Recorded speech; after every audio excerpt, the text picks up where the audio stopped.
The Garden of Ink and Bones is a monthly podcast about witchcraft, powerful plants, and making magic. I'm Belle of Belladonna and Bones, and I'll be joined by occult artist Rue of Old Omen, and we're witches who like to get our hands dirty. To us, magic is practical, visceral, and bound in blood to the soil and bones of our spiritual allies. It's time to get your hands into the dirt, do the work, make magic, and feel the witchcraft in your bones.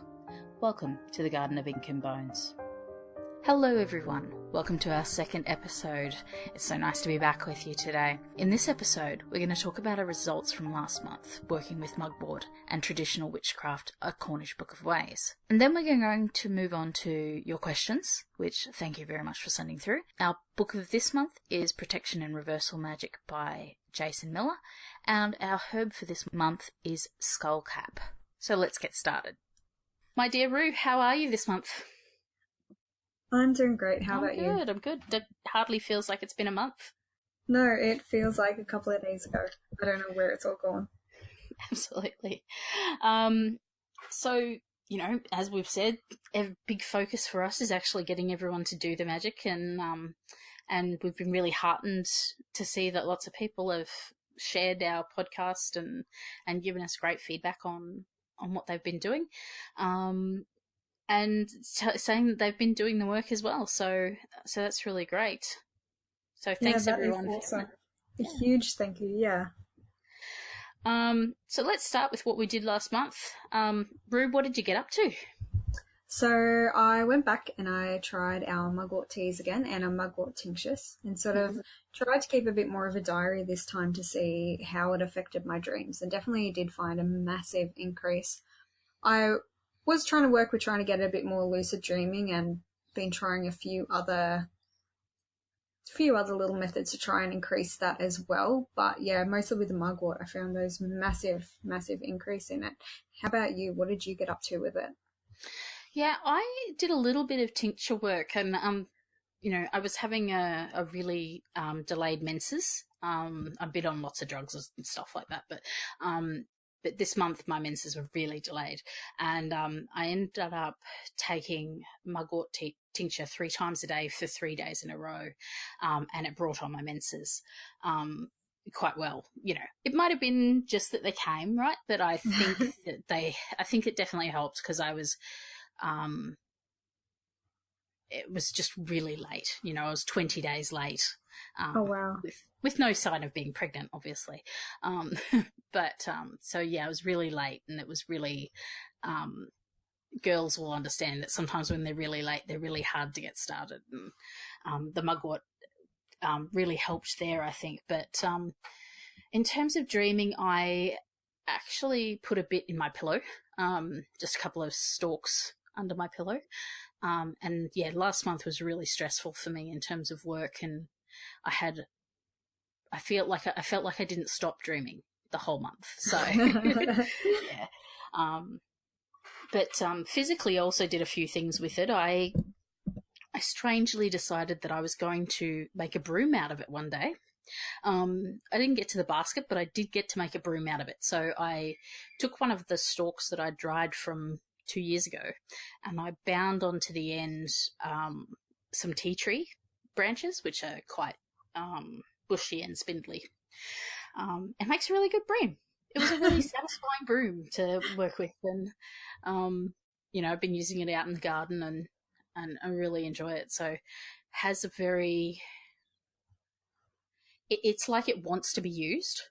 So and I think what I'm going to keep doing is just binding on different twigs of herbs to the base, to the bushy part.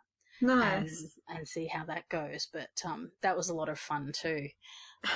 Yeah, see, I definitely couldn't make a broom with mine. Like, you have the height for it, whereas I'd be making maybe a very little feather duster.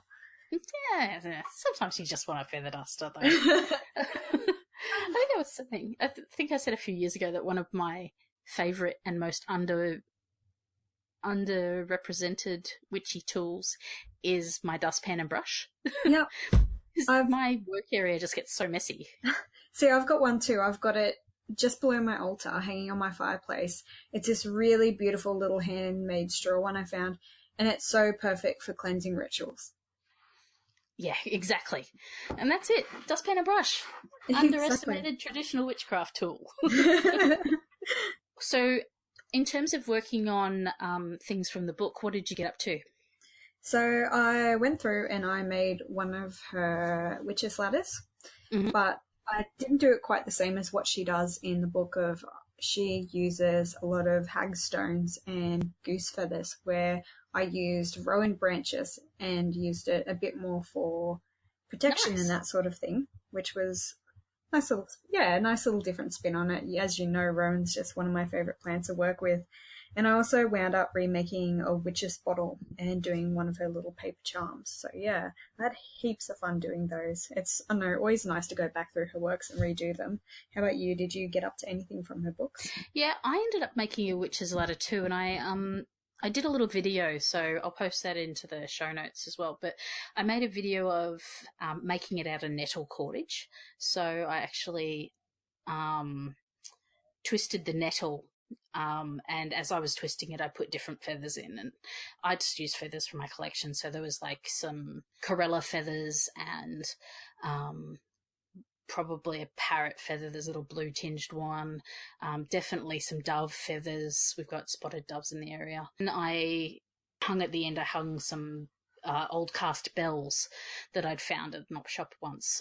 They're sort of like someone's metalworking project was to cast some different bells, I'd say, and so they're really unfinished, and I just love them. But our dear friend Inga from, it's Australis Incognita, I think it is, she was asking me about how I dealt with the feathers falling out when the wet cordage shrinks, because when it shrinks it sort of becomes all curly and loose.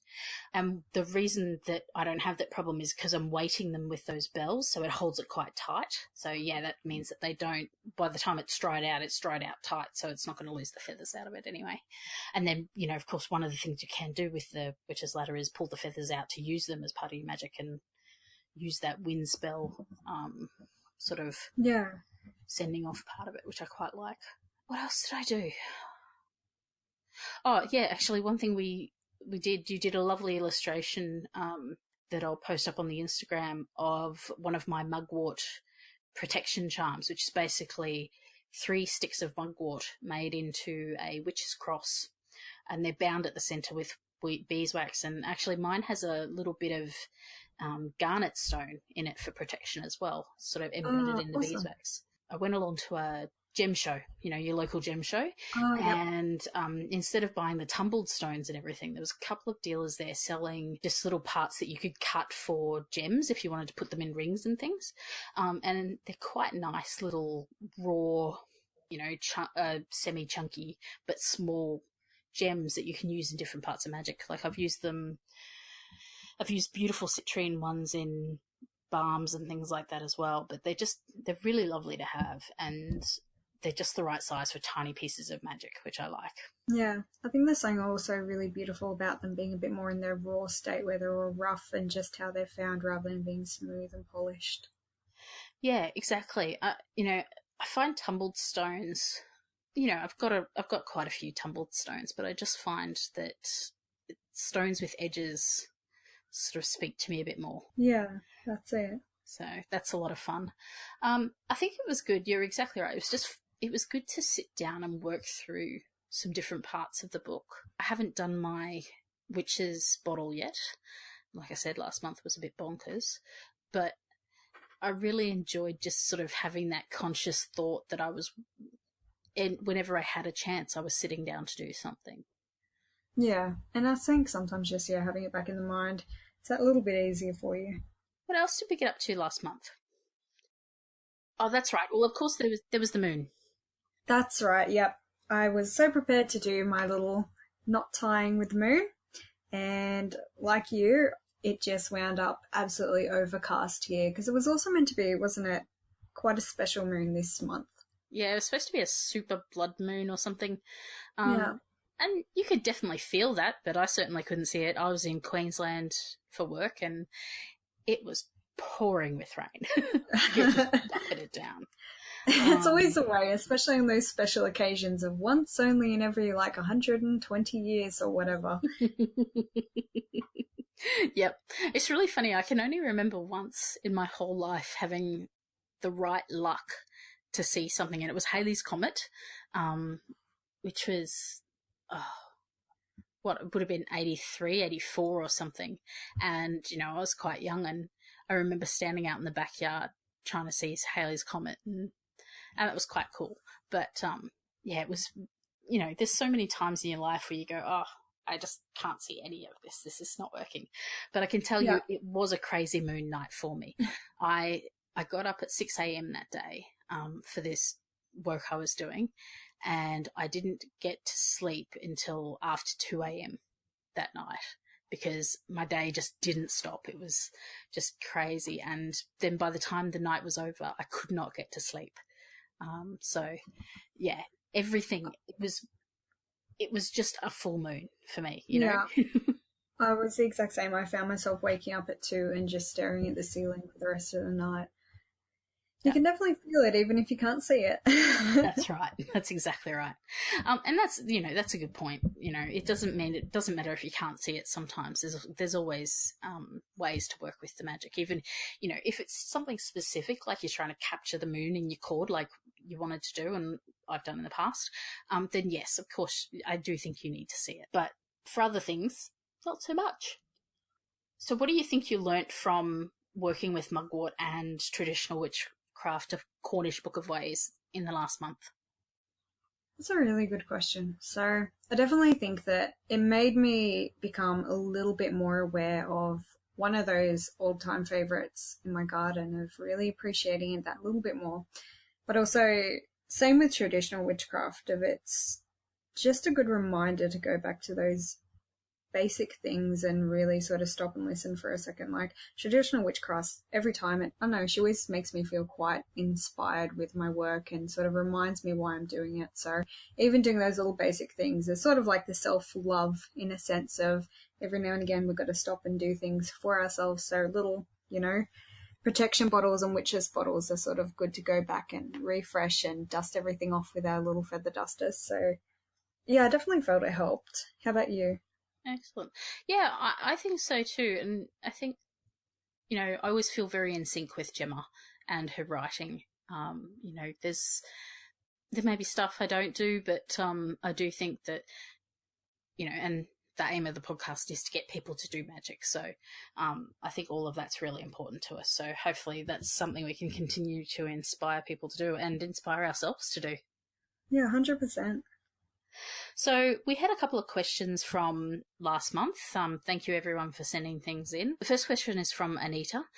She says, "Hello ladies, I have a lovely mugwort plant, 2+ years old, and I want to know, should I be wintering her over, or how or if I should be cutting her back during the growing season? I cut back her stalks after all of the leaves die in the late fall. During the summer she grows hardily, though this past summer not as high as previous. I've been cutting back as soon as she flowers, which is often. Perhaps I should not be doing this. I wonder if my constant pruning is discouraging growth. She doesn't seem to be growing in height. Also, I dry the leaves and stems. Can I also use the flower buds in the same way? I've thought of making an oil using the flower buds. Thank you for the podcast, and I'm looking forward to the next. Thank you for reawakening the green witch in me. Peace, Anita." Well, thanks, Anita, for what you've said about the podcast. I'm really glad we reawakened the green witch in you. I hope we do it for many people. Mugwort, so wintering, I guess we don't really have that problem, do we, Rue? We don't really have any seasons, just one consistent heat. Well, no. I mean, I get frost and you get frost, but we don't get that snowy winter that requires overwintering. You maybe get a little bit cooler than where I am. Like, yeah, I don't get frosty. Don't you get any frost? There you go. Being so coastal as well just seems to, I think, discourage it. I used to, when I was living a bit more inland, we'd get those real frosty mornings, maybe once or twice in the winter, but not so much here. So, Anita, we're not the authorities on overwintering, but, in general, if you can bring her inside, if she's planted in a pot that you can bring into a more sheltered position, then yeah, cut her back when she dies off, and she'll pop back up in summer. But you're not going to get the height that I get, because I get 12 months of growth on 12 months of growth. So I'm not going to cut her back the same way you do. I do prune mine a bit, but not a lot. I prune it for use, so I don't prune it unless I'm going to use it. What about you, Rue? Yeah, I was going to also say, maybe question as well whether she is growing it in a pot or if she's growing it in the ground, because if it's in the pot, you will find, because it is such a hungry plant, it sucks up those nutrients pretty quick. So is it still getting the same amount of nutrients each year? Are you repotting it? Those sorts of things too to take into consideration. I don't cut mine back because, like you said, I find in winter it just sort of goes a bit dormant and it stops growing, but it's still pretty leafy. It never really dies back for us here. Yeah. So I think that's our answer, is that, ours doesn't die back, but we're really still only pruning it when we need to use it. So cutting back as soon as it flowers, yeah, obviously you're going to get more bushy growth if you do that. But don't be concerned about height. Be concerned about having a healthy plant. And if you're getting lots of flowering and things like that, as long as the tops of your leaves are a nice green and not a yellow, because if it keeps flowering, sometimes it's because it's a bit stressed. So if you've got any yellowing sort of going on across a lot of leaves, not just your dying ones, then I'd be concerned that it was a bit underfed. But otherwise, I'm sure it's a very healthy plant if it keeps flowering. So yeah, and I mean, 2 years old as well. She's clearly doing something right to keep going. That's right. So yeah, don't worry about it too much, Anita. We think you're doing the right thing. In terms of drying and using the leaves and stems, yep, fantastic. And you can use the flower buds in the same way. They're very useful in prosperity rituals and things like that. So, and love. Mugwort flowers are used for love.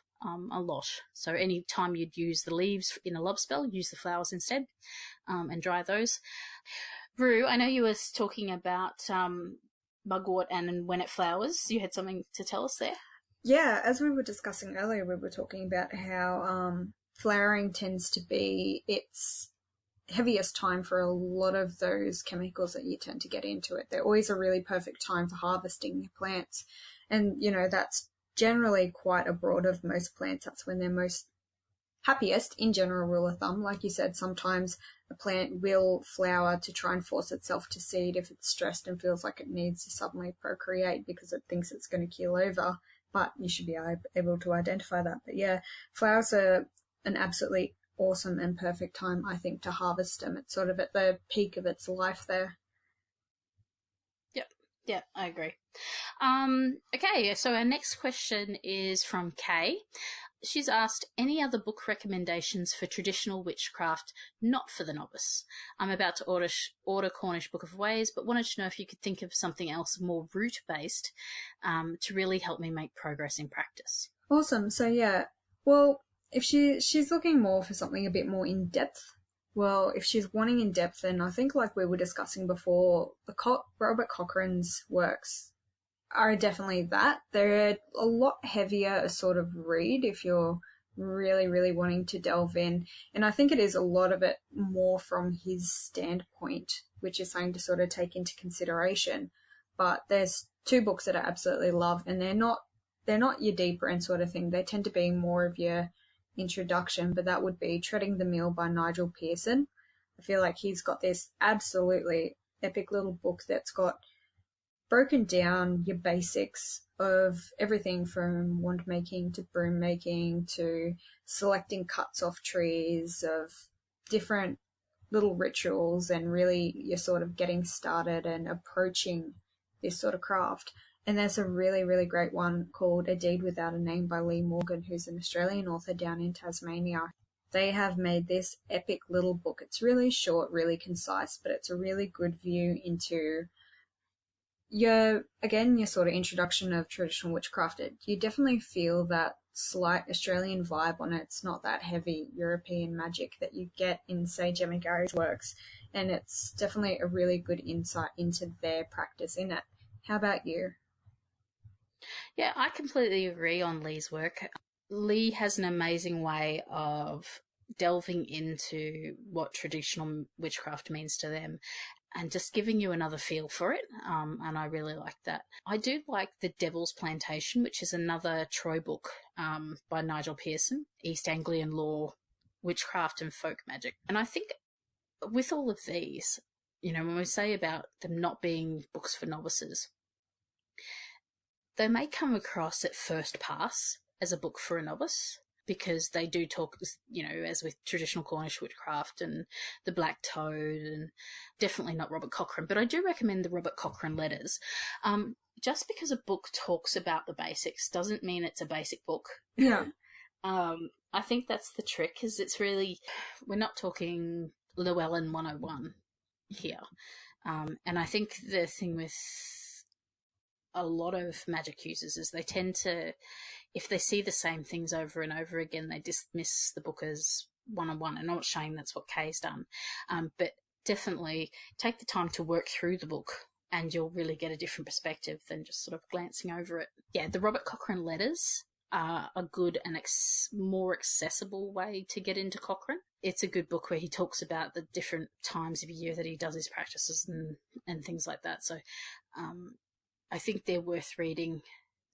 You can also look, if you really think you're past the 101 or past the basics and you want to get really deep, then hunt down some of Andrew Chumbley's work, which, well, they're definitely not basic. If you like the Cornish Book of Ways, then you will definitely like Nigel Pearson and Corinne Boyer, and all of the other Troy books writers.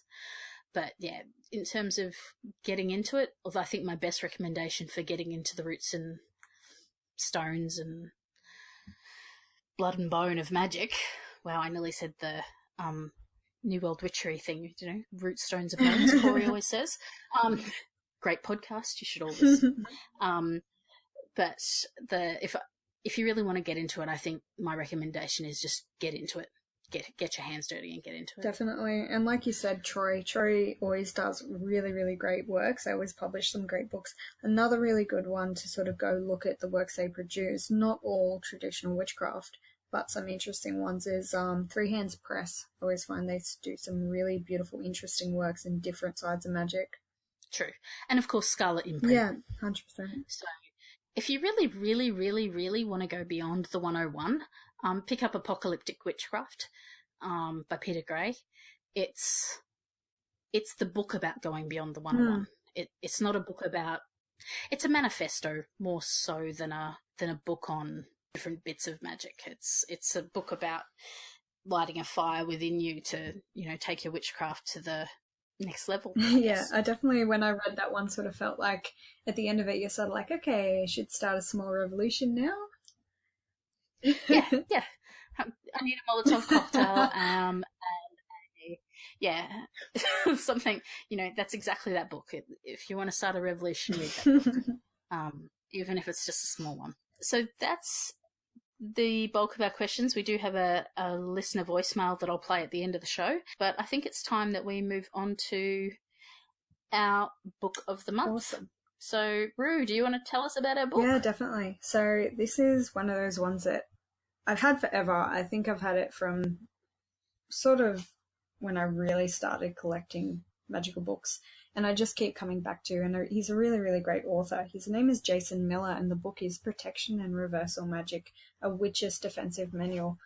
And it's sort of one of those ones of, sort of like we were discussing before, it's a basic in the sense of it's your basics, but it's good to just keep going back to and having refreshers and reminders. So Jason Miller, a little bit about him, is he is from New Jersey.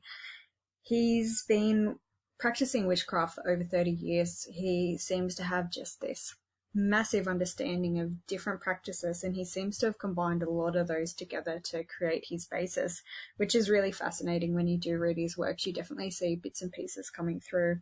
So he travelled to New Orleans to study hoodoo. He studied witchcraft and ceremonial magic in Europe, and he went to Nepal to study Tantra. He's a member of the Chthonic Iranian Temple and the Sangreal Fidelity, as well as initiated Tantrika in the, I will probably butcher the pronunciation of this, the Nyangma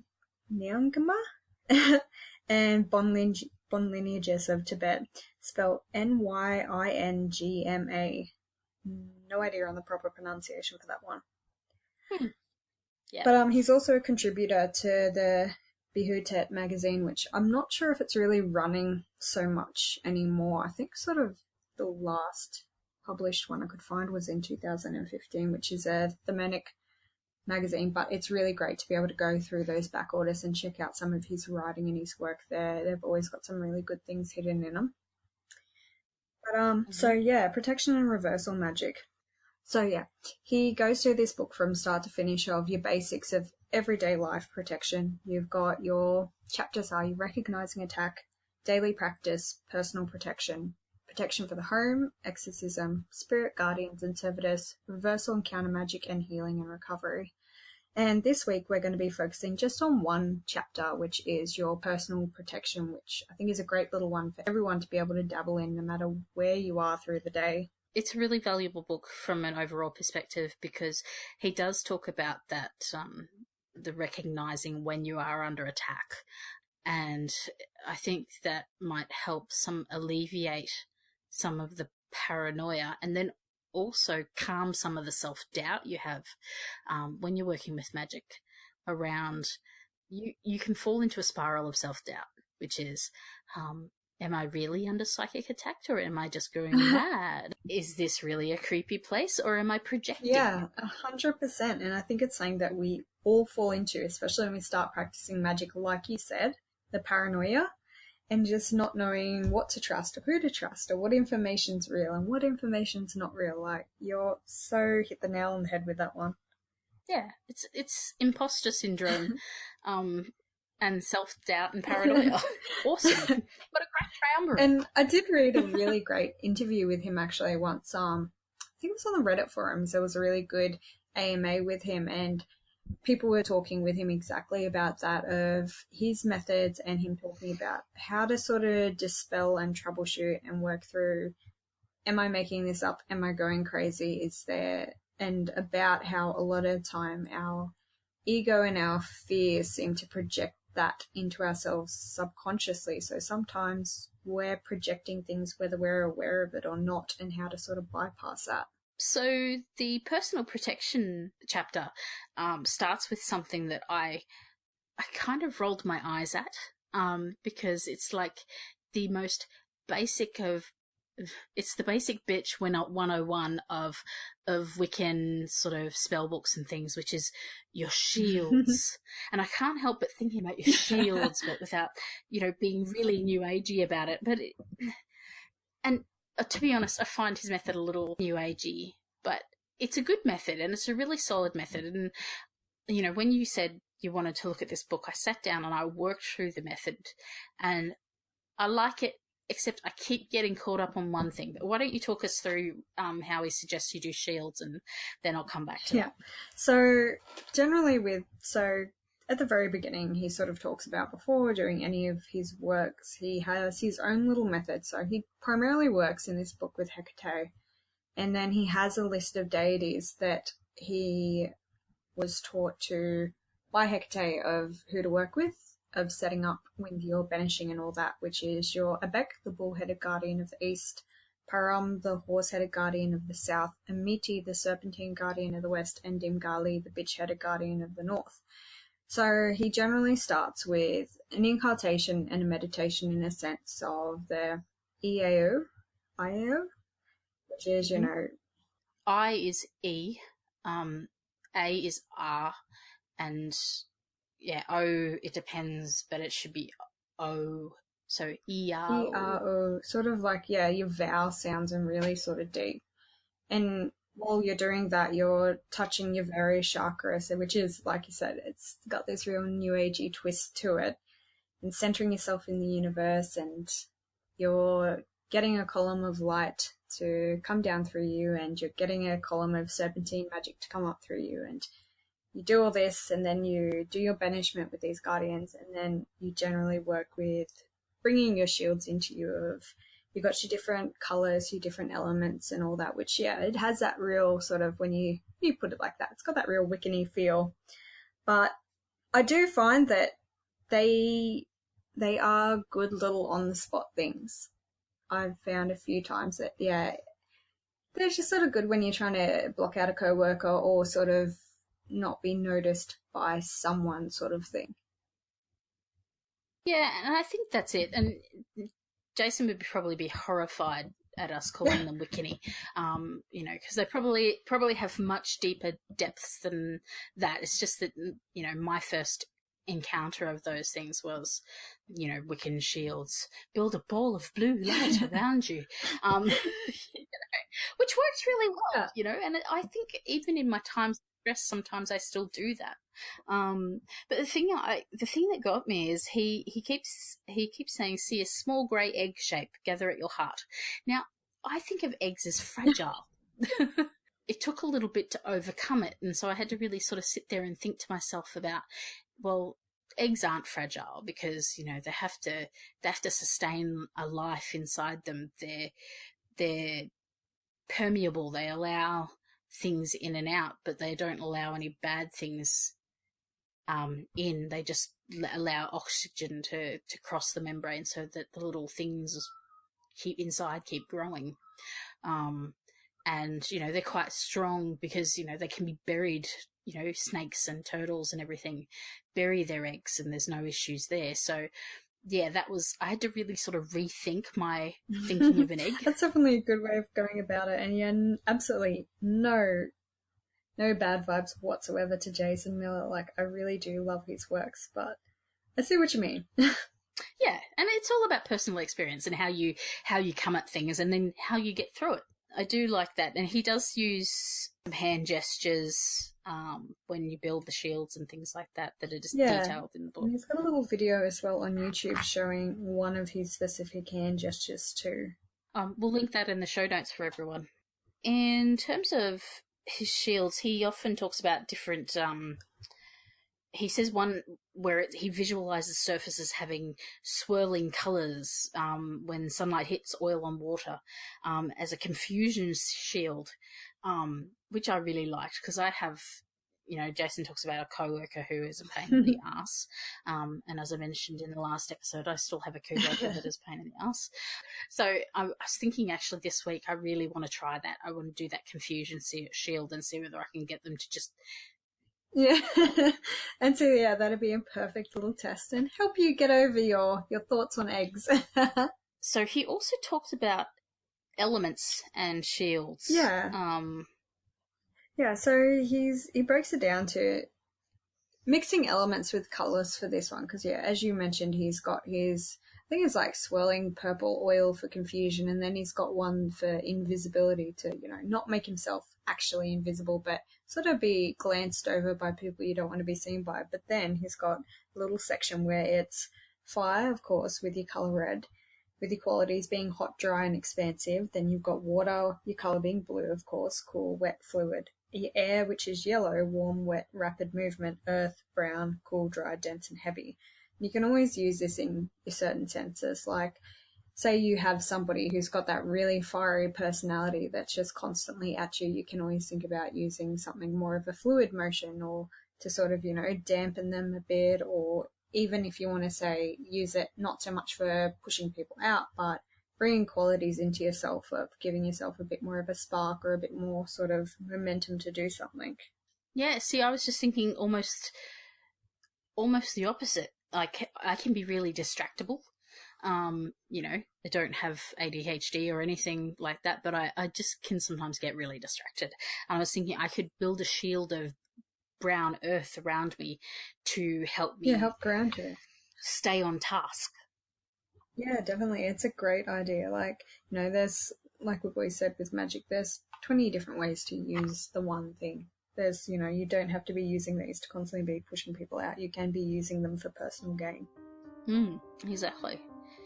So moving on from shields, he does have that specific thing about invisibility. Yeah, and he even mentions using it. So with this one, he does do a bit more preparation. The other ones you can do a bit more on the fly where you're sort of visualizing that element, that color, and bringing it into yourself. Where this one, he sits down and you use a incense of myrrh or whatever incense you do want to do. and really sort of meditate and focus beforehand and put your intention out. So it is one with a bit more preparation. And like he says, on average, he finds these things give him about 2 hours worth of work. And he says if you want to sort of keep feeding it, then feed it through the day, keep that visualization, keep putting that energy into helping it grow. But he mentioned that, yeah, when he did do this, he actually got into a little bit of a prang with his car where when someone was just reversing out and hit him, and they swore up and down that they were so sorry they didn't see him, that they did check. And yeah, so sort of a keep it in mind sort of thing. Yeah, exactly. And I think that's really good. I mean, one of the things that struck me is you can take the things that Jason suggests and add them in. Like there's, if you look at the hygromantaic timings, actually someone just asked on the Facebook page. So the book I was talking about with the lunar timings was the hygromantia. But if you are at all interested in learning about lunar timing and magical timing, I do recommend Gordon White's Rune Soup Premium Members course. He talks about sigils. The first course is about sigils, and it goes in depth into lunar timing, and I think that's really useful. I think Austin Coppock also has something coming up on astrological timing as well. There are different types of timings around not being afraid of prosecution or things like that. So you could look at those, and perhaps if there's something you need to do and you need to get away with it, I'm not saying something illegal or amoral or whatever, but if that's what you have to do, then it's up to you, fine, whatever. But you need to do something and you want to get away with it without anyone noticing. You could combine like Jason's invisibility ritual with the correct lunar day. Yeah, 100%. I thought that might be really interesting. Yeah, I think it's a great way of looking at it. The invisibility ritual, there's a lot of things about his, what would you call them? His script, his chants, I guess. And he starts with like Hecate, Mother of Night, Helios, Father of Light. Now, I don't work with Hecate much. At all. So, but I know you do. So, what's your feeling? I actually wouldn't say that I do. I do when working with this book of his. She's one of those ones that, like, back years and years ago, I did do work with her because where I was living at the time, I had a really great little crossroads, and a friend gifted me these really beautiful set of 3 iron big keys. So I have done work with her. And I do find that's a funny thing about his book, and I think one reason that I'm sort of drawn to it is even though it has a bit more of this almost ceremonial feel, which is totally unlike me, I'm a bit more sort of just work with what I've got and on a whim sort of thing, I find that I get really good results from his practices.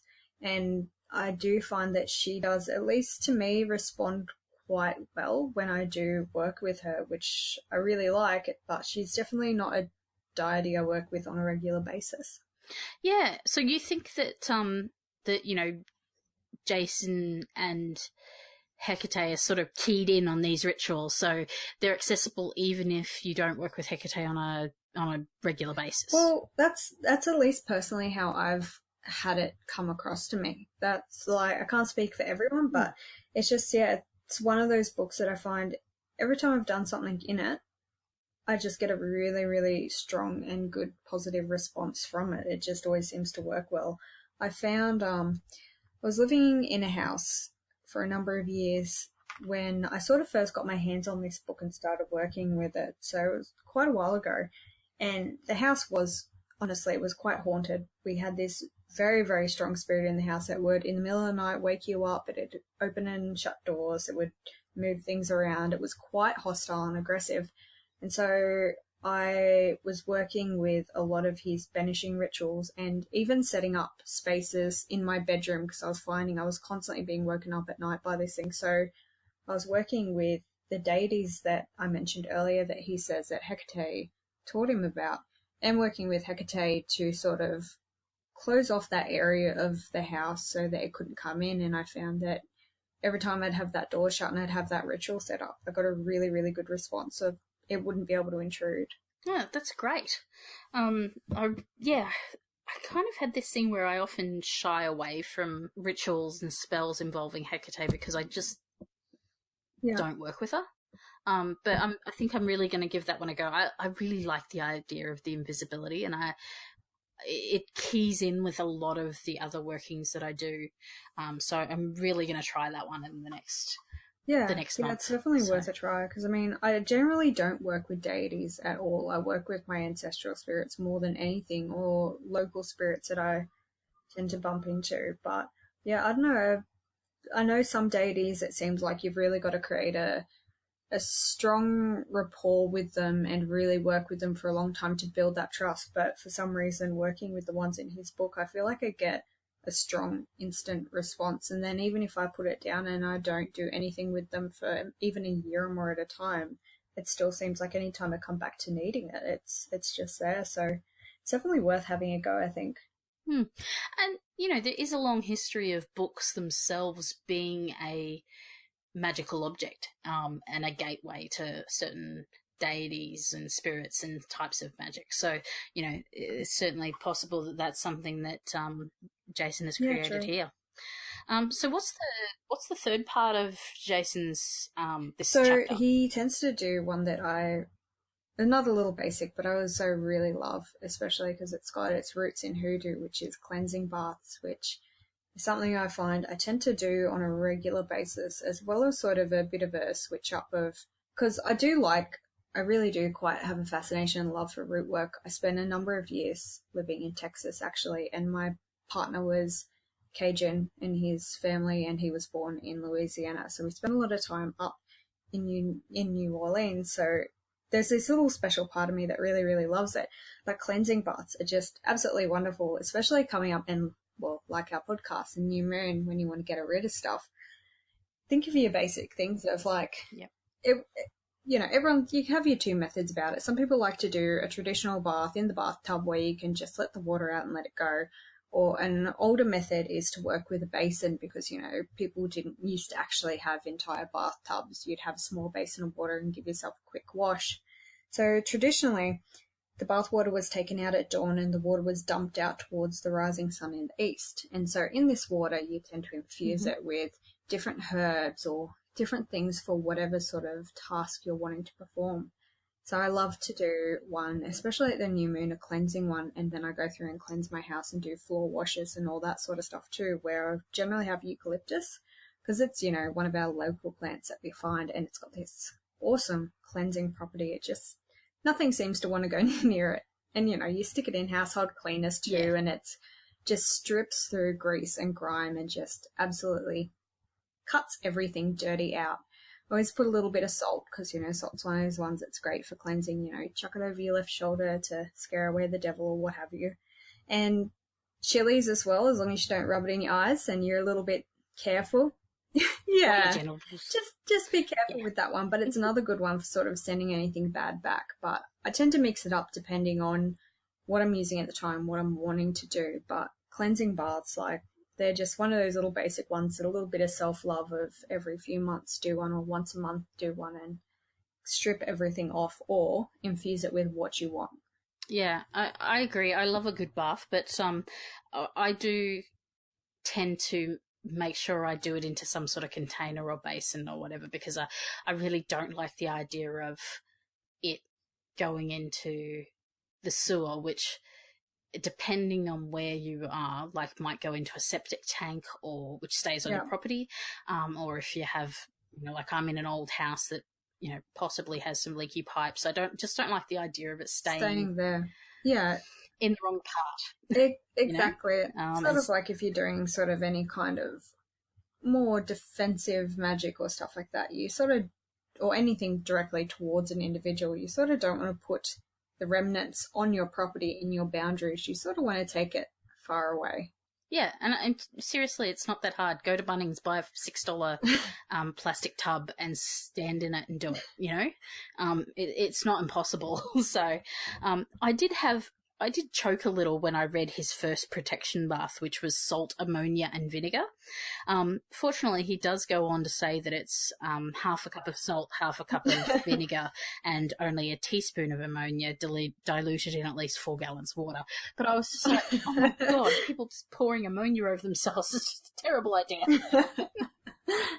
It's for great when you want that like snow white complexion. That's all I could think of. It's like, wow, because I have some ammonia at home that I use for certain things, and every time I use it, I manage to end up with spots all over my black clothes. So it's just a terrible idea for me. He does say later on asafoetida, which is I really, really, really love as a banishing herb. You can get asafoetida at any Indian grocer. It is rank. Like, I honestly, I have no concept of how the Indian cooking can use it. I just don't get it because it stinks to me. Like, it smells like the worst thing ever. I actually saw a asafoetida plant for sale, and I was like, do I buy it? I kind of want it. So you never know, that might come home with me soon. But yeah, asafoetida. I've got a few plants like that. I've got like a dead horse plant out the back and like absolutely stunning, amazing flowers. Awesome little plant, but then yeah, you get a whiff of it and it lives up to its name of it smells like either dead fish or it's just horrid. And asafoetida is so acrid. Like, it's fetid. That's where we asafoetida. Yeah, no, did I say that right? Anyway, doesn't matter. But it's such a good herb to get rid of things. Like, if you burn asafoetida, you will not want to be in your house for a day. Like, it's awful. But I do like that. You know, he goes on and says, you know, a hyssop bath is a traditional hoodoo rootwork uncrossing bath. Before, you know, they do it for everything, a hyssop bath. And I love hyssop. It's a great bath. But you can use anything. Chamomile baths are great if it's a gentle thing you need to get rid of. But I do see the use for vinegar and ammonia and stuff. I am going to try it, but he does say it's a bit of a nuclear solution. Like, it will get rid of everything. So... Well, when you think about it, those are all the things I use in my daily household cleaning. Yeah. Can't stand the smell of ammonia. Yeah, no. Argamony is another one I do like to use as well for sort of those deflective shields and hex breaking as well. But it's funny because Argamony is one, like you, it's one of those smells I don't like. Yeah. Well, he does suggest rue as well for cleansing. There you go. So, oh no, sorry, for reversing harm. So, you know, perhaps we need a belladonna and rue bath wash. Yeah, once a month. Really cleanse yourself of our voices. That's great. Hopefully people don't need to do that. What other things do you use baths for? So the other thing too is sort of bringing stuff into it is another good one, especially like drawing money. White galangal root I find is a nice one. But I also, sort of stepping aside from baths themselves, I like to do, even though I don't think it's mentioned in this book, of your basic hoodoo floor washes, which is the exact same thought process of mixing it up in your mop bucket and really scrubbing the floors of the house out. And I always tend to sort of think about what direction I'm working, because I like to do my house at least monthly, where I'll clean the house physically first, and then I'll do the floors, and I'll always scrub it from front to back of the house. And at the very end, I get a clean bucket of water and push it all out the back door to really sort of get rid of those remnants. Like you were saying before, it's one though that you sort of think that it's still on your boundary lines, but at least it goes out onto the pavement and evaporates. Yeah, exactly.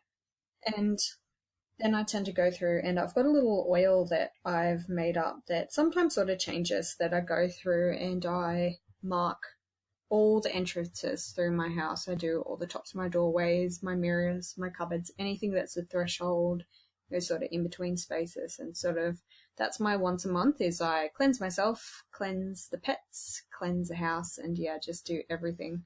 Cool. I'm a terrible housekeeper. I think one of the reasons I'm a terrible housekeeper is how a house desperately needs to be renovated. So sometimes you do silly things like we pull up carpets and then realise there's 4 more layers of carpet glued down underneath. And then you just never get rid of that dust. It just never goes away. I love a good front stoop sweep. We have a sort of little front veranda, and I love a good sweep there. That's a good one. I like a big, hard, brisk sweep to clean out, because it accumulates leaves and things. So, clean that out. Yeah. I think you've got that new broom. Yeah, exactly. And then I like to make sure that all my plants, so I have lots of indoor plants as well as outdoor plants. I go around and give them all a wipe down, because it's always good for their leaves to give them, helps them breathe if they get dusty. I try to do that every month, and every week they get a water and everything. And I think that's part of my sort of household cleansing ritual. But I use a lot of sprays. As I talked about last month with the distillation, I end up with hydrosols, and those sprays are great for the house. Just walking around the house, I use a lot of lemon geranium and things like that. So I think it's sort of like, for me, it's the same idea as the floor wash, but I use it in a yeah. So speaking on sprays, that completely reminds me of an awesome little spray I got from a friend. I can't for the life of me now remember what's in it, as the label's rubbed off. I've used it that much. I've got like maybe 2 mils left of this bottle, but I've made a few myself over the years too, where you put, different little things you want for your purposes in it. But I used to do work at markets doing henna tattoos on people before I was tattooing, and I found that because I was constantly contacting other people's skin, I remember there was one girl in particular where she seemed completely fine, but the moment I put my hands on her, I just felt like having an absolute meltdown. I felt this huge, intense wave of emotions and sadness come over me. And so doing that constantly, working with, several, like up to, 50 people a day sort of thing, you sort of accumulate everyone else's emotions. And so having this little spray, that was when a friend gave me this spray and was like, try this. And it just instantly stripped me of everybody else's energy, and it's so refreshing and just so awesome to have. And I've got I carry it around with me, and every now and again, you meet those people or you've got those co-workers and you just need to sort of strip yourself of someone else's energy. Like, I 100% absolutely love different herbal sprays. Yeah. Look, I think sprays are really useful, and I completely concur. I am back in my more new agey days. I used to say, "Oh, I'm so empathic." Now I just think I'm a bit of a sponge for people's shit. So yeah, I remember my first big witchy gathering. Which I don't do anymore for exactly these reasons. I just absorbed so much energy from everyone, and then I went and I was helping doing the cooking, and I was basting chickens, like, massaging herbs and butter into these chickens, because I make a pretty mean roast chicken. And I got accused of making everyone high because I just, all this energy that I'd had in myself, I put into these chickens. But yeah, it was a bit of a wild night, but it was, those stupid things. But I used to do help someone out with corporate tarot readings, so that people would throw events, and they would have a tarot reader come and sit down and do 10-minute readings for people, or 5-minute readings. And yeah, I completely agree. Sometimes you get to the end of those nights and you're like, I feel gross. I am exhausted and I can't talk anymore, and which is an achievement for me, as you know. But you've just got so much other people's crap on you that you need to get rid of it. And I think, yeah, you're exactly right. Sprays are amazing. It's one of those on the fly things too. It's, you don't have to sit down and pull out some incense and meditate and get yourself into this perfect state to just strip yourself of someone else's shit. It's just awesome to have a little bottle in your purse and just fully spray yourself down. Yeah. Sometimes you want to just pour the bottle on yourself though. Yeah. No, I totally get it. Actually, while we're talking about things that can be done on the fly, I did want to mention that a lot of herbs have this weird action that you can put the herb in your cheek and like just sit it under your tongue or chew it a little and then stick it in your cheek, and you will start to feel the actions of that herb. And that's a really interesting thing to work with when you're in the garden and you're doing a little bit of gardening and you just go, oh, I'll just pick a little bit. Now, I'm not talking about, some of the more exotic salvias that, exactly we know that you might get that effect, but I'm talking about more of things like plantain or skullcap even, that we'll talk about later. You can chew a little bit, put it in your cheek, and you will start to feel the effects of that herb. Anyway, totally off topic as usual. You know how I go. Jason then goes on to amulets and talismans and charms. Yeah. Yeah, so he sort of makes the argument of, amulets being for protection, talismans being for drawing in. And he doesn't work too much with sort of his own ones. He sort of highlights, your common ones that you find around the place, like your hand of Fatima and the Turkish evil eye that wards it off. And, you've got your chilies and that for all your different things to promote stuff. But he does mention one which I do find quite interesting because it actually sort of has a basis in hoodoo. One of the ones he mentioned was keeping a silver dime in your shoe. Mm-hmm. Back used to be a popular one to see whether or not, if the dime tarnished black, it meant that, somebody had worked magic against you, and that was your sort of little heads up. But it's quite interesting because he does point out that a lot of like hot foot powders in your hoodoo, which is to drive somebody away, often contains sulfur, and sulfur will turn silver black. So there's actually a bit of a scientific basis for why this might occur. I mean, silver tarnishes reasonably easily, but tarnishes quite easy. Yeah, but I think definitely turning black, sulfur can totally do that. I think that's quite cool. If you're in Australia, you can't get a silver dime. Track down one of the round 50-cent pieces. You might remember seeing them, but they're silver, or have a lot more silver in them than most of our coins. And you can pick them up at coin dealers for about $7 or $8. I know that sounds really weird. You can buy a 50-cent piece for $8, but that's the way it is. I have one. I wouldn't want to use it for anything disposable. Like, I don't know whether I'd put it in my shoe, but a dime in America, a silver dime, probably more common than one of our silver round 50-cent pieces. So, talismans and amulets, something I absolutely love. What do you have that you make around your house?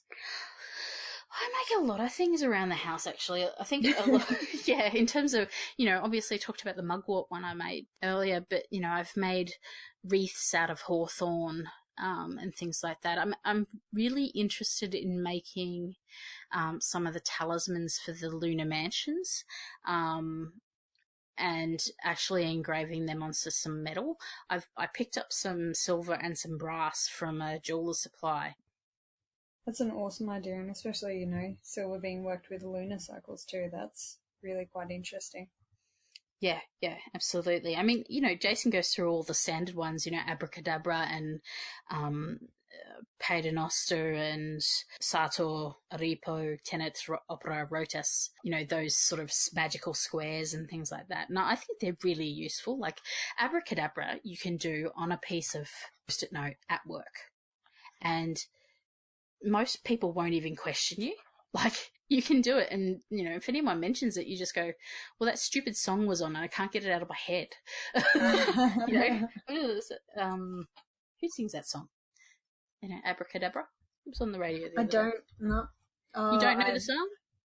I haven't listened to the radio in a long time. Oh, man, it's an old song. Spotify. Abracadabra.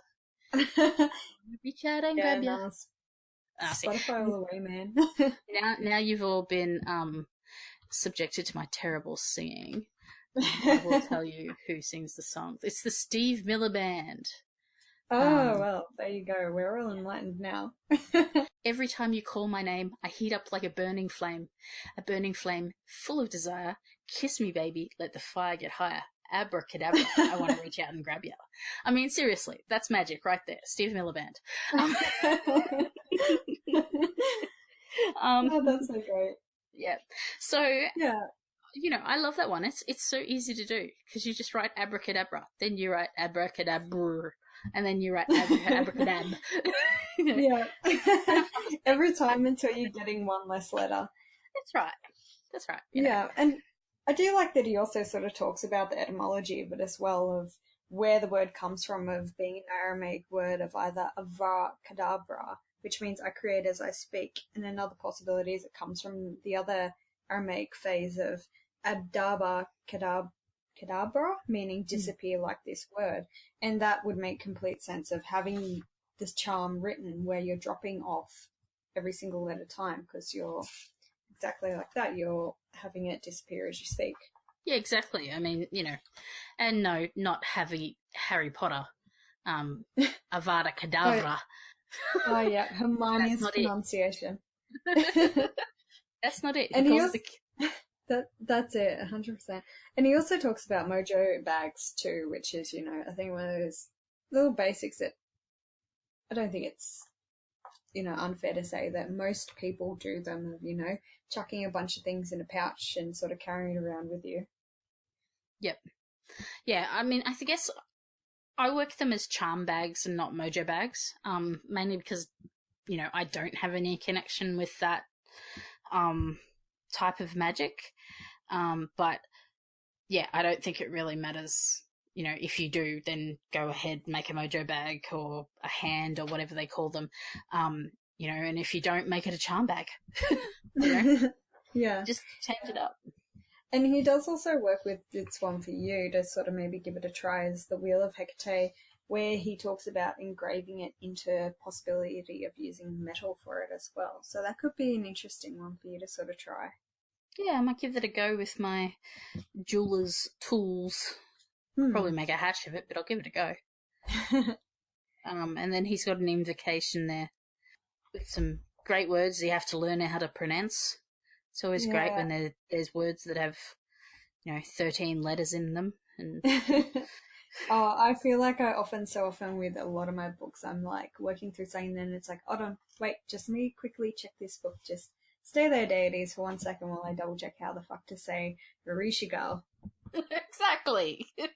Like this one here, Nebo to so salad. Yes. I do not sound graceful trying to bring that out while I'm being all ceremonial. Yeah, I'm a bit the same. I'm like, how would I say that? And then I think it's actually interesting. Go back to my fangirl crush on Gordon White here, but he says about having a ritual voice, so saying things in your voice that conveys magic and things like that. And I'm not sure whether I'm incorrectly paraphrasing him there, but barbarous voice, that's what it was, the barbarous voice. And sometimes I think that if you're in your barbarous voice, then it doesn't 100% matter. It's still 99% matters, but it doesn't 100% matter if you're getting that a pronunciation wrong, if you're saying it with feeling. Like the Buffy episode, once more with feeling. It's the thought that counts. Yeah. I'm not sure that all the gods and demons would agree with us that the thought counts. Because, I can think of a few that are quite easily offended. I won't name names, but there's a few that I'd want to make sure I've got my shit together. Yeah, but I just don't feel like Actiopus versus Actiophus is going to matter too much. They're probably going to understand that you're going to get the PH and say it as a f instead of a p. When, Greek lies, you probably should say it as a p. But a p with a h after it, so, do your best. Just do your best. Just give it a go. So we've covered off all the different bits and pieces in that chapter. What do you think you're going to work on out of it for the next month? Well, he did bring up an interesting point where he was talking about there's a lot of the more hermetic banishing rituals and Crowley's works. He does mention in a different chapter, in his banishing rituals chapter, that in the order of the lesser banishing ritual, the pentagram, that they believe that you do it every single day for a year before learning anything further. And so I'm, of course, not going to go and do something every single day of the year. I am not that organized a person, but I do think that I would at least like to sort of try and at least concisely make a few more practices a really regular thing, just to sort of see the result that I get with it. Because he also talks in his books about working with offerings to spirits a lot, which is something that it's one of those things that I always do no matter what, that I feel like whether or not I'm going to be doing magic, just leaving out cups of tea or little different offerings for certain things that I work with always has a really good effect. And it's always good to sort of build that rapport in that relationship until you do, you know, actually need to call them forward to sort of work with them. So definitely I think just a few of his little basic things. And going back through the cleansing, like it's definitely time to cleanse my house again. It's a new moon, it's that time of the month. How about you? Yeah, I think I really want to work with the invisibility. There's a couple of things and bits of magic that I want to do in public spaces that I just want people's eyes to glance off me. So I really do want to try that one. And I think I might give that Hecate talisman a go and see what comes up there. But I do want to try what you said about, whether the book can give me a result with the Hecate workings and chants, even though I don't have a personal and deep relationship with Hecate. Because like you, I don't really do too much deity work. I think there's some that I work with all the time, but not in a worshipful way, like I said. And I think that that's something I don't want to change. I don't want to go full bore into worshipping a goddess or anything like that. But I do think it'd be interesting to see whether Jason's book has a there that will work for me. Yeah, I'd be interested to see how that sort of goes for you, because I think that's sort of the attraction, at least personally to me, for traditional witchcraft, is it is, in my eyes, for me, it's a basis for I'm working with what's around me, I'm working at my own pace and how I want to, and I'm not worshipping something. I'm working with an area and working with my plants and working with my own tools and sort of, yeah, I'm the same as you. I have no interest in changing to suddenly start worshipping deities and sort of, in a sense, giving your power to something else. I'd rather work on a bit more of an eye-to-eye level with something. Yeah, me too. Well, that's Protection and Reversal Magic by Jason Miller. Our next part of the show is our Herb of the Month, and it is Skullcap. Rue, do you want to tell us the scientific name of Skullcap?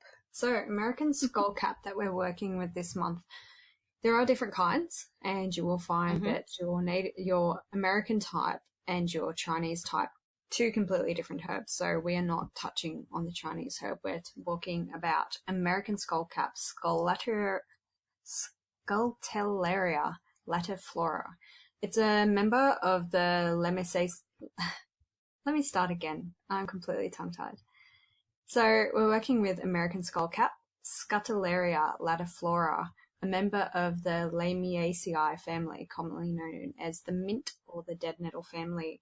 It is a plant ruled by Saturn, and Saturn has its ties, of course, with Capricorn, which is absolutely perfect for Saturday, the day after this podcast is released, is an absolutely perfect time to be working currently with Skullcap. Yeah, exactly. As we were talking about before we started recording, Saturn is in Capricorn at the moment in heavens, and it's for a bit, a fair while, and it has some really interesting energies. If you really want to read more about it, then you should read Austin Coppock's Saturn and Capricorn post.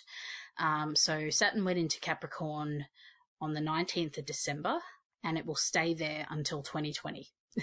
So it will go in and out. So I think Skullcap is a really great herb to work with if you're interested in sort of working on some of those energies. I'm not going to tell you all about Austin's post, because you're going to go read it for yourself, because it's a few 1,000-word manifesto. No, it's not a manifesto. I'd never call Austin's work a manifesto. It's just really, he has a really different perspective on astrology, and I think these transits and things are really interesting to look at, and how we can work with them magically as well. Do go read that, austinkopic.com, and I'll put that in the show notes. So, Belle, you have an absolute great relationship with Skullcap. So would you be able to tell us a little bit about how you use it and its uses? Yeah, I love Skullcap. It's one of those really underestimated trance herbs. I think people who really struggle to get into a meditation and trance mindset, who perhaps might not be comfortable with stronger herbs like any of the solanaceae, or not want to use any of the more traditional flight herbs or fly agaric or anything like that, will really enjoy Skullcap. I've had lots of people tell me that they've struggled with trance work and journeying, and when they've tried a Skullcap tincture, they've been able to really switch their mind off and become more comfortable and open themselves up to the working. So I think the main way I like to work with Skullcap is as a tincture or a tea. As a medicinally, it's a nervine a relaxant. So, it's an anticonvulsive, and it helps you be more calm, and it helps your muscles be more calm, and it helps your mind be more calm. So those are really useful things when you're thinking about getting into trance. It helps you switch off your mind and stop thinking about things a bit. Not so much give you focus, but it'll help just drown out some of that brain noise that can stop you from getting into a trance state. I've used it as a balm, a smoke, a tea, and a tincture. They're all very useful. And as I said earlier in the podcast, it's a fantastic herb if you're out in the garden to just take a couple of leaves, chew them, pop them in the side of your mouth, the pouch of your cheek, or under your tongue, and just let that calmness go all over you. So I know you've tried Skullcap tea for the first time recently. Yep. Tell us about that. Yeah, it's exactly like you said. And you can sort of see why it is a bit of a sedative. I tried to sort of map it out and make sure I could really sort of just see the actual physical effects of it. So I sat down and made sure I had nothing else in my system, and found pretty quickly found it had sort of about a lifespan of around 2 hours, but pretty quickly you sort of feel this almost like a light muted sedation, which was really nice, because I'm always got 1,000 thoughts going on in my head, and I'm just really hard to sort of sit down and focus on one thing, because I'm thinking about this and thinking about this and thinking about this, and I had some work to do. So yeah, I tried the tea, and it definitely helped. It definitely relaxed me a lot more. And then I tried a tincture of 9 drops to a small bit of water. Yeah, definitely really quite like the effects of it. I'd love to try it with like drumming to see how well it could really get you into a deep trance. Yeah. For those who've read some of my Magica Herbae work, I wrote about how I'd love to one day make myself a little blanket fort, and with a low, slow drumming in the background, and just totally see where Skullcap can take me in that way. But it's a plant that makes me want to cozy up. Some transplants, some plants that are used for trance, are, as opposed to a transplant, are plants that make you want to get naked and be open to everything. Skullcap doesn't feel that way for me. It's more of I want to wrap myself up in my doona and journey inwards, and that's probably part of its Saturnian or Saturnine aspects, because Saturn wants you to look inwards or look to the underworld or things like that. I think that's probably part of that influence. So yeah, totally. And I mean, it also slows down the nervous system too, so you can sort of understand why it gives you that sort of stoned sort of sit back and sort of go inward. And I know I read about one person that had smoked quite a bit of it, and he mentioned that it became quite difficult to even open his jaw or move a huge amount. It was so sedating. So, yeah, it is. I can see why it sort of helps completely dumb you down to sort of be a bit more open. Yeah, it's exactly like alcohol. So, I wouldn't take Skullcap. I wouldn't drink a lot of Skullcap tea or take Skullcap tincture, especially, before I was going to do any work with machinery or, drive cars or things, because I do think that it has that wall building aspect to it where it makes everything else just that bit further away. So yeah, it could be a bit dangerous for things like machine work and things like that, and driving. Actually, something that just caught my eye in Austen's manifesto, it's my favourite word of the day, is he talks about the journey to the centre of the past. Saturn in Capricorn has a strong historical bias, one which is intensified by the co-presence with Pluto in the goat sign and the final years of the Earth cycle. The pull towards the past reaches back, and we're pulled backwards not only to recover what was lost, but also to heal. Collective traumas are still embedded in the body of history like so much shrapnel. I think that's a really interesting thing, because I think Skullcap is a really gentle way to start to pull that shrapnel from our own bodies, and in terms of past trauma. So it's not going to dig in there with some pliers and pull things out, but it just gives you the space between your consciousness and your will to be able to reach inside and go, okay, I can see where that hurt is inside me from, some past trauma, and this is how I might start to work on it. Not necessarily, getting in there and pulling things out, but just that space in your brain to be able to see what's in there. Because it actually tastes quite nice. Like, it's not an unpleasant taste. And I actually find the tincture quite pleasant. So I'm having the tincture this evening as we record.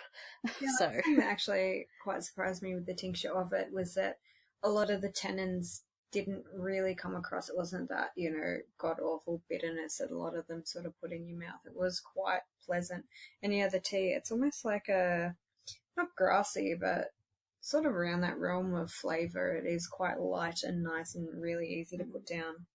I feel like a few tinctures, I'm often scrunching my face up and just talking myself into having those last few drops. yeah, not so much with this one.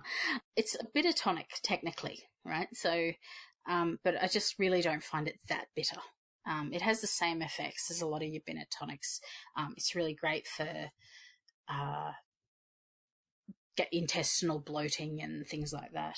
And of course, a lot of women's issues can be helped with it as well. It's great for tension headaches. I really, really like it for that. So if I get home in the evening and I've got, just the day is piled up on my shoulders, I really like some tincture just to help loosen everything up and let it all go.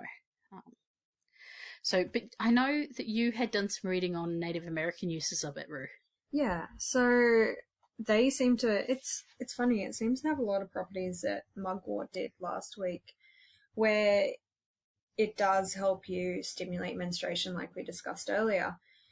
So the Meskwakis used the Skullcap, but they actually used Scuttellaria parvula in the treatment of diarrhea. So an American Skullcap, but not the same as the lateriflora like we're currently discussing. The Cherokees, however, use Skullcap to stimulate menstruation, relieve breast pain, encourage the expulsion of the placenta after childbirth. It was also used in purification ceremonies where menstrual taboos were broken. It was also used in ceremonies when young girls would become women. They usually prepared the herb in a Native American tea or tonic, and they believed in the plant so much that they'd also use it for stomach problems. It was also believed that it could be used to treat rabies as well as schizophrenia, which is interesting because, again, it comes back to being that sort of calms down nervousness. But like you and I were discussing before, like, do you really want to stick your hand near someone that has rabies to try and shovel Skullcap down their throat? Yeah, exactly. It's really fascinating because, like, the rabies thing, it's the hydrophobia is one of the things that kills you with rabies because you become averse to water, and drinking water and things like that, which I just find the weirdest side effect of anything. And apparently the Skullcap can help with that. So, but yeah, I'm not going near someone with rabies to give them some Skullcap. It's like, yeah, look, Skullcap, please enjoy, and walk away very carefully. I'm also be locking myself behind a door. One of the things that is also used in is mojo bags, and that, like we were talking about before, Catherine Ironwood talks about it being used for Fidelity with lodestones, and again talks about it being used with money charms as well. Now, my theory on the money charms is that it's because it's in the mint family. It's green like money, American money is, and also really prolific. So, if you plant Skullcap in your garden, you will always have Skullcap in your garden. It disappears over winter and stuff, and it's one of the sort of later herbs in my garden that comes up through summer. But once it comes up, it's everywhere, and it's a rhizomy thing that just grows under everything and then just pops up and is everywhere. So it's always pretty interesting there in terms of money. I think that abundance is useful. But we talked earlier about different types of fidelity. You said that it was used oath keeping. Yeah, so I found that is used a lot in binding oaths and consecrating vows and commitments. So some people do tend to make it part of their vows during their wedding ceremony and doing hand fastings with it because they feel it sort of binds you to that commitment. And I've heard a few people talk about using it as well when you're making, say, magical commitments to something, that breaking that commitment tends to have quite strong effects. So it's sort of something that you want to sort of be careful with, or keep in mind at least, of, are you serious about keeping this, and are you willing to sort of take the consequences if you break it? But also I've heard of women placing it in their shoe to keep a man to be faithful, so stopping other women having power or charm over him. And you brought up a really interesting point on why that might be. It is and I'm going to butcher this, so I'm going to say it a million ways, but an anaphrodisiac. So it's an anti-aphrodisiac. And so that it lowers your libido. And that might be why, you give it to a husband to lower his libido so he'll be more faithful. It's an interesting one.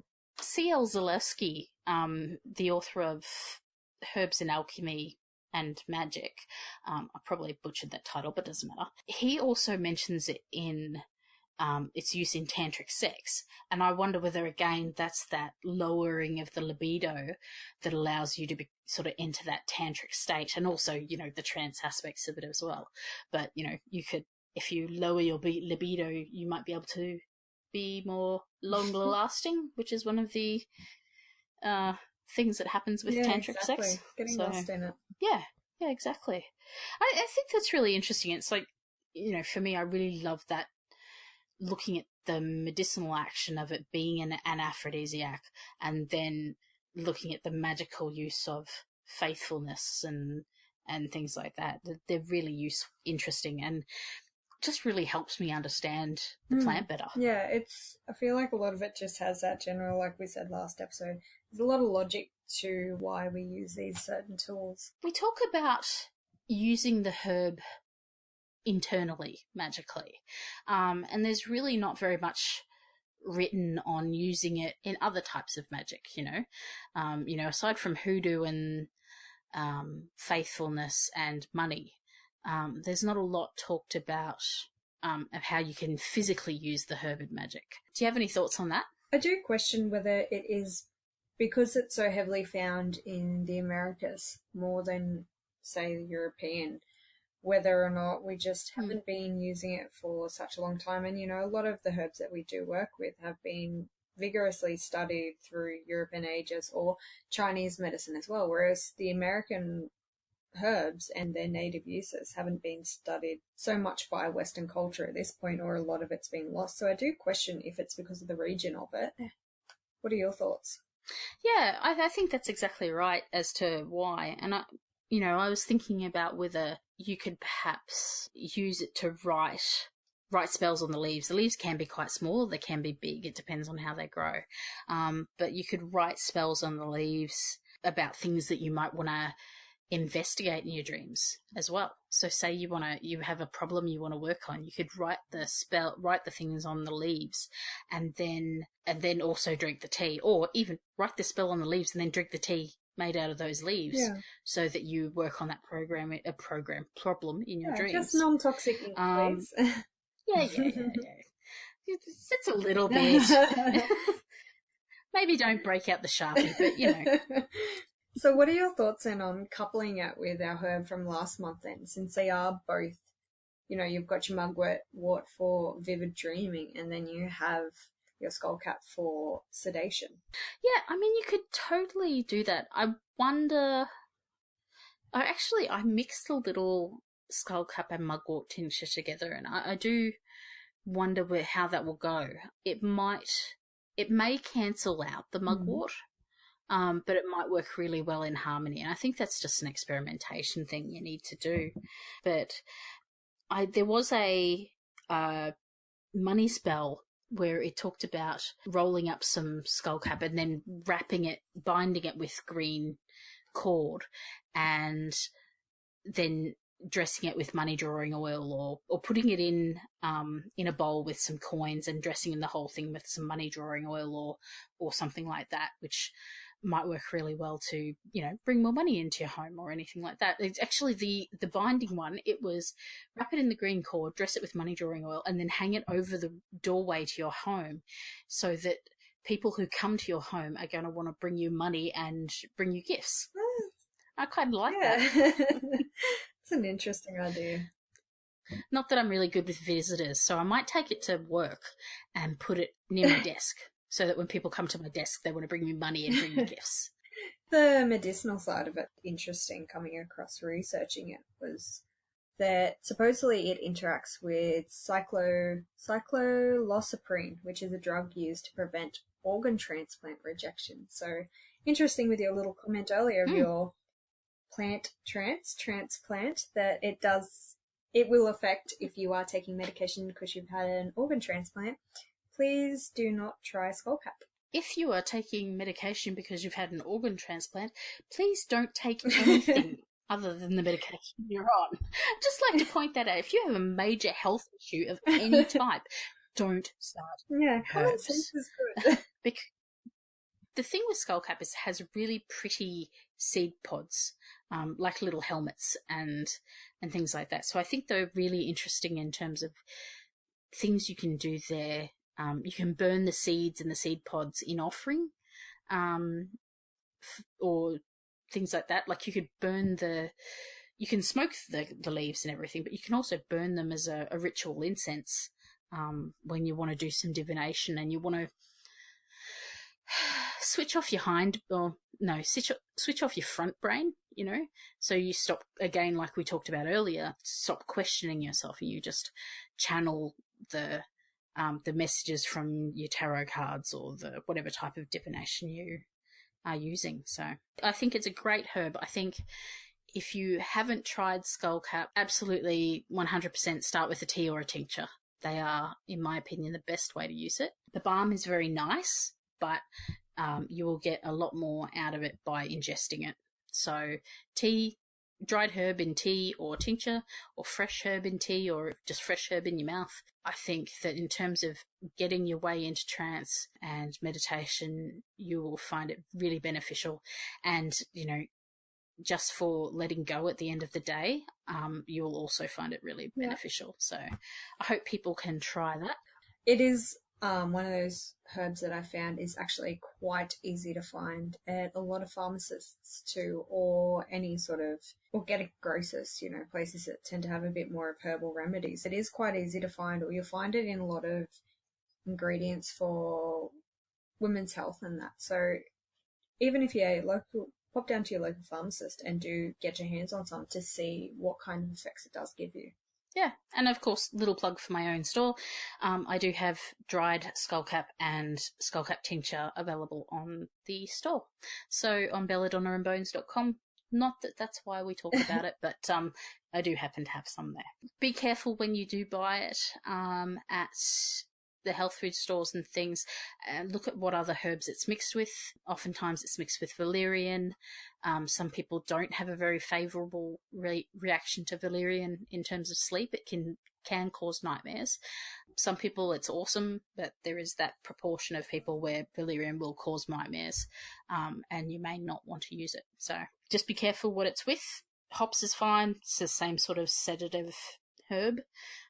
But yeah, just be cautious of using it with valerian. Yeah, and I think. liver problems too. I have read a lot that people with liver problems, best to stay away.